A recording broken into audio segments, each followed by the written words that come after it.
ఈ రోజు రూలింగ్ పార్టీకి సంబంధించిన ఒక MP candidate socialist and secular words ని ప్రియాంబుల్ నుండి తీసేయాలని ప్రైవేట్ మెంబర్ బిల్లు ప్రవేశపెట్టాడు. అవును, ఆ రెండు పదాలు అసలు రాజ్యాంగం బేసిక్ స్ట్రక్చర్ లో లేవు. ఎమర్జెన్సీ సమయంలో 1976లో చేర్చారు. మొదట ఈ పదాలు లేవని నాకు అర్థమైంది, కానీ ఇవి ఉన్నంత వరకు ఎవరికి ఏ నష్టం లేదు కదా. అయితే ఇప్పుడు తీసేయాలి అనడానికి కారణం ఏంటి? ఈ సోషలిస్ట్ అంటే ప్రభుత్వం ఎక్కువ బాధ్యతలు తీసుకోవాలి, కానీ మన ప్రభుత్వంకి free economy, private sector, development పాలసీసే ముఖ్యం. ఇక సెక్యులర్ అంటే మన దేశం అన్ని మతాలకు సమాన గౌరవం అందిస్తుంది.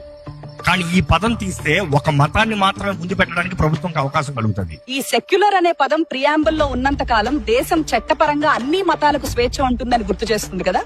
దీనిని ఎవరు సవరించలేరా? కేశవానంద భారతి కేసు ప్రకారం రాజ్యాంగంలోని ప్రాథమిక నిర్మాణం మార్చలేము.